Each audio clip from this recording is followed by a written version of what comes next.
Assalamualaikum warahmatullahi wabarakatuh.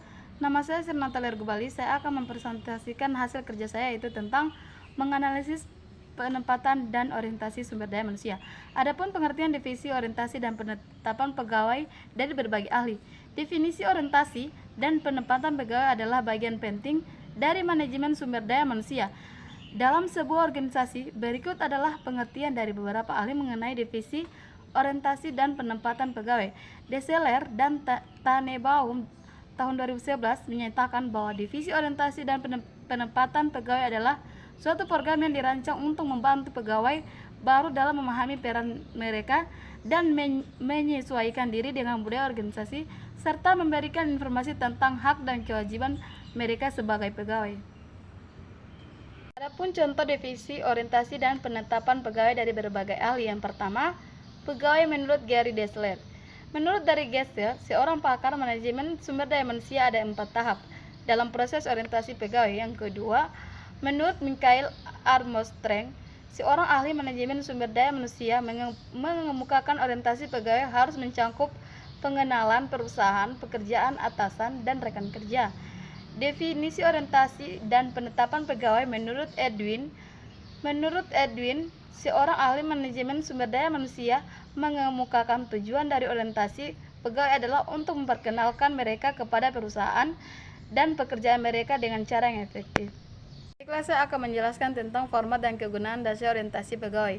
Format dasar orientasi pegawai adalah serangkaian proses dan aktivitas yang dilakukan oleh suatu organisasi untuk memperkenalkan dan mengintegrasikan karyawan baru ke dalam budaya dan operasi perusahaan. Format orientasi ini biasanya terdiri dari beberapa kegiatan seperti presentasi, pelatihan, diskusi, dan pertemuan dengan pimpinan dan rekan kerja. Adapun contoh format dasar dan kegunaan dari orientasi pegawai. Format dasar orientasi pegawai ada beberapa contoh. Yang pertama, visi dan misi perusahaan, penjelasan tentang struktur organisasi. Yang kedua, pengenalan tim kerja, deskripsi tugas dan tanggung jawab. Yang ketiga, pelatihan dan pengembangan karyawan, kebijakan perusahaan dan prosedur kerja. Yang terakhir yaitu kesehatan dan keselamatan kerja, pengenalan tentang cuti, absensi, dan tunjangan. Saya akan menjelaskan tentang jenis penempatan. Jenis penempatan pegawai adalah penempatan pelayanan, penempatan pegawai untuk sementara waktu dalam jabatan atau posisi tertentu. Misalkan pegawai yang ditugaskan untuk mengisi posisi yang kosong karena pegawai lain sedang cuti atau sakit.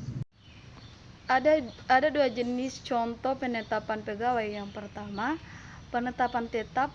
Penetapan ini terjadi ketika seorang karyawan direktur untuk mengisi posisi permanen di perusahaan dan menjadi karyawan tetap dengan kontrak kerja penuh. Yang kedua, penetapan paruh waktu atau partime.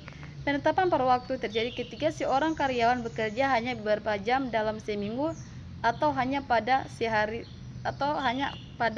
hari-hari tertentu. Adapun kaitan orientasi